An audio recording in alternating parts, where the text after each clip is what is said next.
Hi, I'm Georgia Roark. I am a fourth semester nursing student. Today is March 7th, 2019, and it is 8:25 in the morning. And today I'm going to be doing a wound dressing change. So beforehand, I want to make sure I pre-medicate my patient 30 minutes prior if needed. I want to make sure my patient's in a comfortable position while I'm doing the dressing change, and I want to make sure that I have an order from the physician. So I'm going to go ahead and get started. Hi, Mr. Jones. My name is Georgia. I'm going to be your nursing student today. We're going to do a dressing change, okay? Can you tell me your name and date of birth? Good. Okay, so I'm going to go ahead and raise him up here to my waist, which is a good working level for me. Make sure that he's comfortable. Are you comfortable, Mr. Jones? Good. I'm going to lay you down just a little bit. Perfect. Okay, so I'm going to go ahead and get my biohazard bag ready.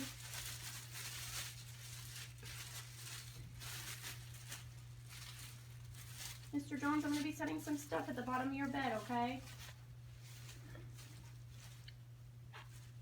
Perfect. Okay, I'm going to put on some clean gloves.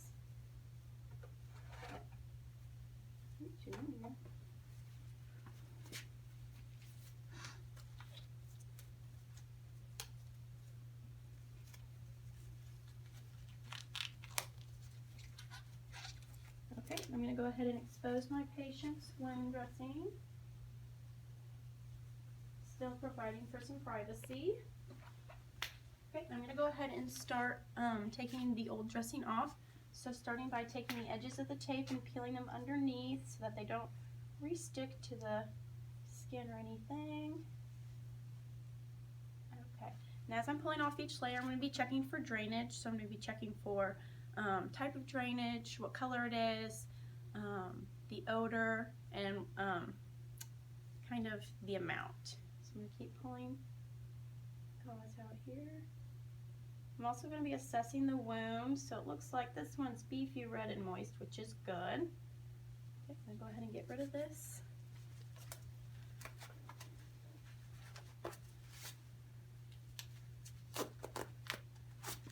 Okay, I'm going to do some more hand hygiene.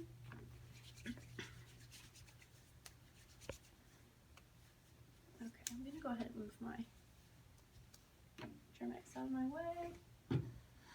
Okay, so beforehand I want to make sure my table is good and clean because you never know what's been on it. So I want to make sure it's good and clean before I set any of my supplies on there. Before I put on my sterile gloves, I'm going to go ahead and open my kit. Make sure I have everything beforehand so I know that I have everything I need, which is good. Okay. So I brought in 2 pairs of sterile gloves just in case I break sterility in the first pair. So I'm going to go ahead and set that pair back here. Okay, so then before I put my gloves on, I want to check the expiration date and if it's sealed. I also want to check and see if my patient has a latex allergy or anything. That would kind of depend on what gloves I've got. So my patient does not have a latex allergy, so I'm going to go ahead and use these here. I'm going to go ahead and open them and put this in my trash. Okay, so this is not sterile, so I can still touch this.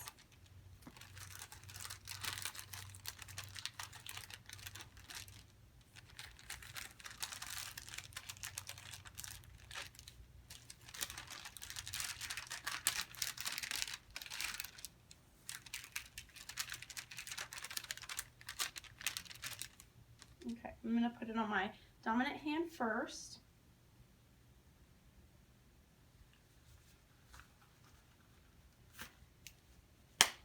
Okay, and then I'm going to go ahead and do my non-dominant hand.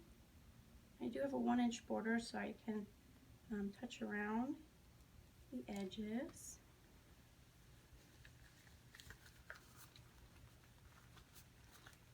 Okay, so my fingers are a little messed up. That's fine. I can fix it now. And I can pull this. And it's ruffled around the bottoms, but I don't want to touch that because I'm sterile.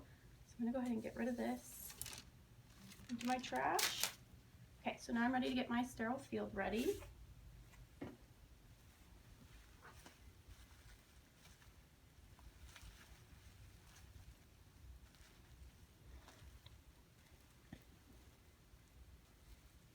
Okay, Okay, so anything that would be hanging off is no longer sterile, so I can't use that, but I've got a good spot to start laying my stuff out, so I'm going to go ahead and do that. So I have, this is for if I had to irrigate the wound, saline solution, my cotton tip applicators, my swab sticks, my saline solution for my gauze, tape, gauze. I don't need these, so I'm going to go ahead and pitch those. And my ABD pad. Maybe. You can touch the inside because that's still sterile. Go ahead and set this here. Okay, so the first thing I'm going to do is I'm going to assess my wound with my cotton tip applicator. So I'm going to be assessing my wound for the color and the moisture, and I'm also going to be checking for tunneling. So like I said before, it looks beefy, red, and moist, which is good. This wound doesn't have any tunneling, but if I did, I would document where on the wound, or in the wound, that it would be, starting with the belly button at 12 o'clock, and the opposite side of the belly button at 6. Okay, so I'm good there. I'm going to go ahead and pitch this. Okay, so next I want to go ahead and clean my wound around the wound with one of my swab sticks. So I'm going to go ahead and start away from me. Just do one swipe all the way around. Okay. So then I'm done with that. Okay, so now I'm going to go ahead and get my gauze wet here.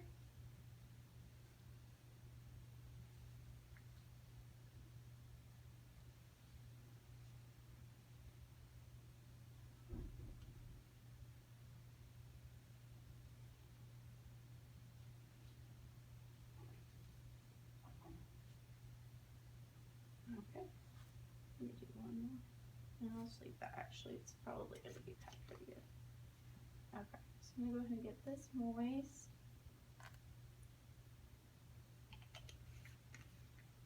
Okay, so in case I had an order for irrigating the wound, I would just take this off here, get rid of that, and I would just squirt this in here, like, get it really good all over the wound, and then I would dispose of that because we don't reuse it if there's any left over.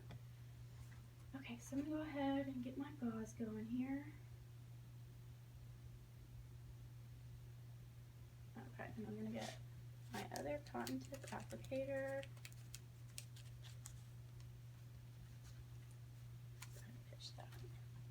Okay, so I'm going to go ahead and start filling my gauze in my wound. Making sure not to leave any gauze outside the wound touching the skin, because that would cause irritation to the skin. I also want to make sure I don't pack my wound too tightly, because that will slow down the growth of the new granulation tissue. And I've been trying not to turn, you don't want to turn your back to your sterile field, so I'm trying to keep it just to the side of me here.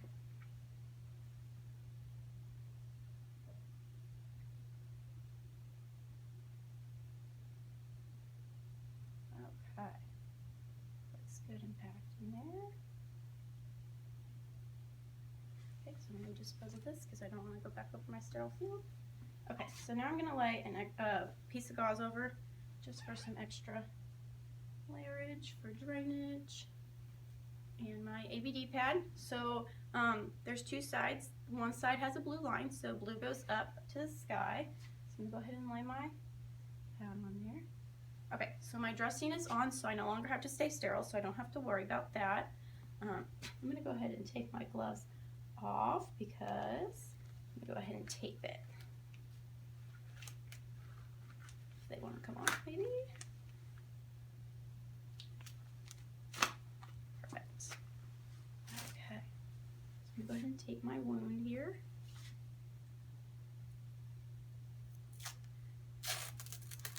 You don't want too much overhang because it'll hurt the patient whenever you go to peel it off the next time. If I can find it, here we go.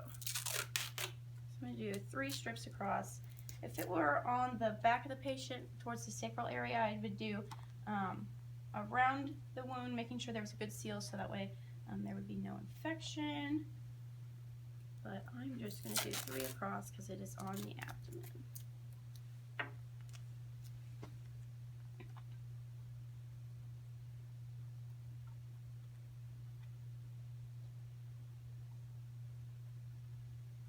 Okay, and then I'm going to go ahead and take a piece of tape and I'm going to write down with my pen the time and the date and then my initials. So it is 2:35, and I would set it towards the edge of the wound here, that way it didn't ruin any of the, wouldn't get in the way of checking my drainage or anything. Perfect. I'm going to go ahead and do some hand hygiene here now. You want to make sure that your patient feels really good and has enough privacy, so we make sure that this curtain was all the way back the whole time. Looks like I kind of pushed a little bit. Okay, so I'm going to go ahead and get my patient covered back up. Mr. Jones, are you still doing okay? Good. Okay, and I would lower him back down. Make sure he didn't need anything else. Mr. Jones, is there anything else I can get for you, do for you? No? Okay. And you're comfortable? Good. I'm going to make sure he has his call light, that he's comfortable. Now I'm going to get my trash out of his way. And I'm going to gather all my trash up.